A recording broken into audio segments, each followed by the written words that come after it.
I am one of those people who completely romanticizes the new year. The idea of going into the year with a set of goals and fresh motivation to go after them, it's always been attractive to me. And there is definitely a stigma that goes along with New Year's resolutions, and that's because people don't go into them with a solid plan as to how they're going to keep those resolutions into the forefront of their mind during their everyday life. At least for me, goals have to be extremely specific, and I am 100% a to-do list person. My to-do lists are compulsive and extremely necessary because I lack focus. Think wall calendars and multiple notebooks and planners. I don't think I go through a single day in my life without some sort of to-do list, even a note in my phone that says shower and do your makeup and get out of the house. I'm not kidding, even a little bit. Enter my obsession with bullet journaling. Erin Floda Designs, How to Hand Letter, Jenny Journals, I see you. Bullet journals are pretty and colorful and creative and completely curated to the user, which is attractive to me. Except while I was becoming obsessed with bullet journals, there was one problem on my mind, and that problem is the fact that I have garbage hands. I always say it, but creative people just need to create, whether it's good or not. But if you're like me and you're not gifted in handwriting and drawing and all of that, you might really like the idea of coloring and doodling, but you avoid it because you are trash at it. And you know, for a lot of creative people, that goes for anything.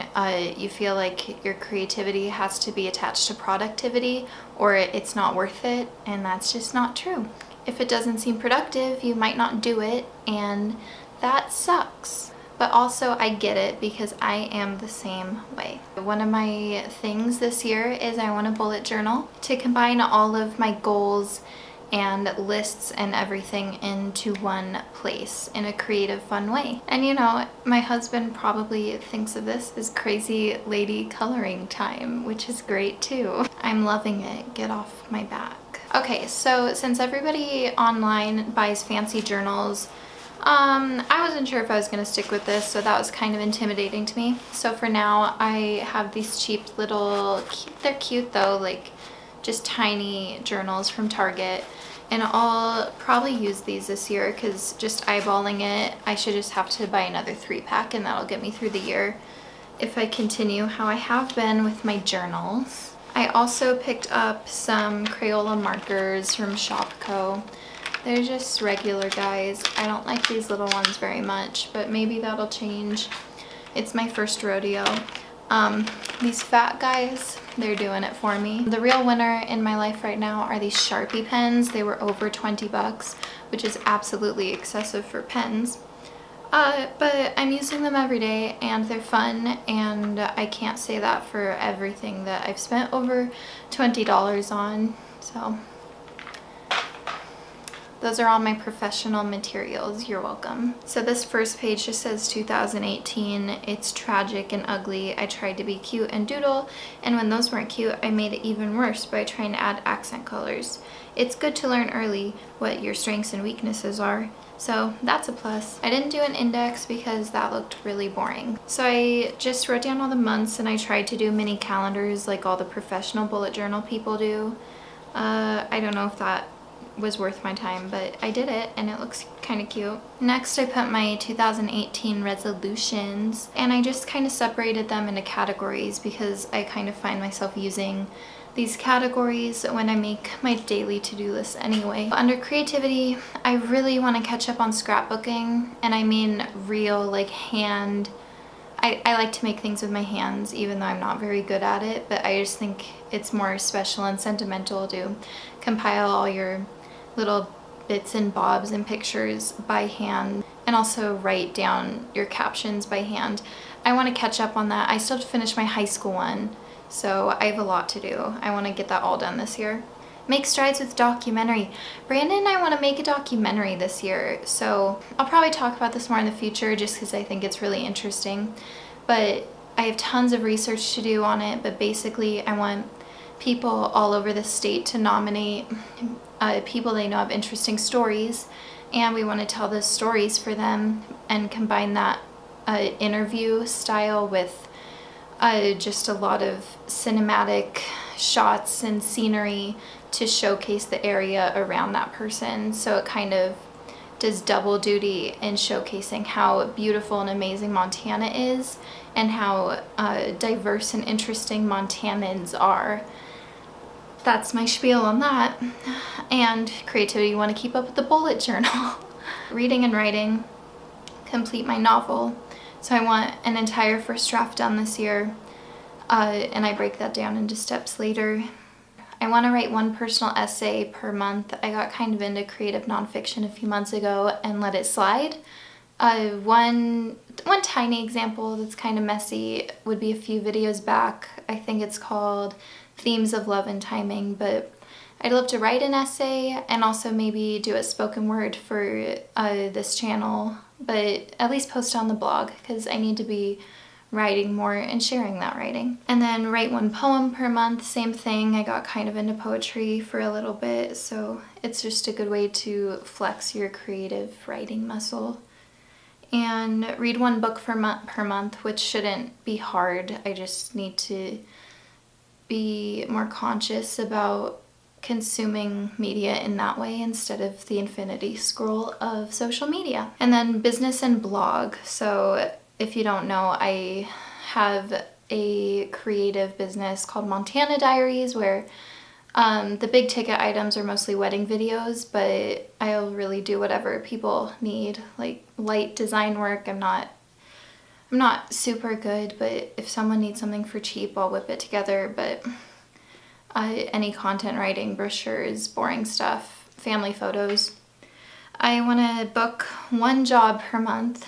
I want to get at least one blog post per month up. That's personal and business.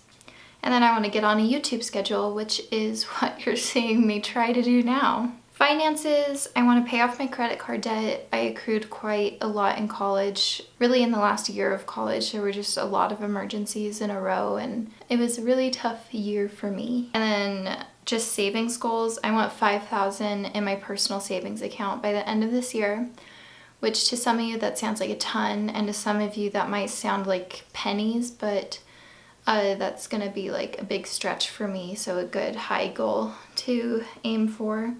And I want $10,000 in the business account, which if we work really hard and try not to buy too many things, I really think we can do it. And finally, health and fitness. I do have a goal weight, which my weight doesn't bother me that much. I know when I look and feel healthy and when I'm eating well and being active, that's just obvious. But I think everyone has a weight where they know they feel the best. I need to exercise regularly and eat well. And then over here, I messed up, but it turned out kind of cute. I ended up having to color the whole page pink, and then I just put words and stuff, so that's pretty fun. And then all those categories, I gave them their own pages to check things off throughout the year. So creativity, I have a checklist for the scrapbook. I'm gonna highlight these months every time I write those two things, and then I have a video tracker, so each month if I post my videos, I can highlight the month. At least we'll know we'll be getting one video up on this channel per month, although I think that's a little ridiculous. There should be more. I sort of fleshed out a to-do list for the novel. This is something I worked on in college, like scenes from this novel and fleshing out these characters, but even with that in mind, I want to go from square one. Reading tracker, I'll just write down the books I finished down here. And then the blog, I'm just writing down each month what I posted. Business, my main goal is to book at least one job per month, so I'm writing down the jobs I'm booking. And then finances, I have a debt tracker. You don't need to see my credit card debt. Down here, I just have trackers for my personal and business money goals. Health and fitness, I'm just writing down my weight each month. It's just one tracker. Once again, I'm not crazy about weight. On to January. This is where it starts getting cuter because those last few pages were tragic and I acknowledge that. And January's blue, and I like these little flag doodles and the snowflakes. I did the same thing again and separated these beginning pages by category. I'm gonna do this differently next month, I think. I just did some things that aren't working well for me daily, and you only find that out by doing it. For creativity, I want to get my character profiles done and 10 scene cards done, which we'll talk about that more in novel writing specific videos. And then reading and writing, this, I hate this, it's just not working.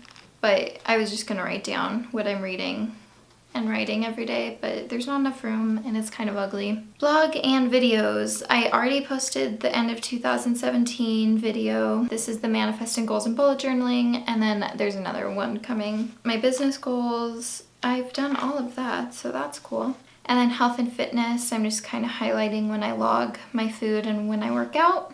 And I'm writing down my weight every Monday. Finances, I just put 2 small goals, I finished those. And then what I really like here are my dailies. So I have one side for food, which I don't think I'll always do this, but in these beginning stages of trying to get healthier, I don't see anything wrong with trying to be more aware of what I'm consuming. And then my to-do lists are nice because they're just gonna be all in one place from now on, and I can make sure my daily to-do lists are reflecting my overall yearly goals. So that's where I'm at right now. As you can see, my handwriting is nothing special. All the cursive you see, I was actually practicing while watching different bullet journaling videos. It's embarrassing because it's not good at all. My doodles are ugly, but it's colorful and it's personal to me, and I really like it. So I encourage anyone that wants to do it, even if you're not a master calligrapher like a lot of these people that we see on the internet. That's all I've got. I'm bored of this. Okay, bye.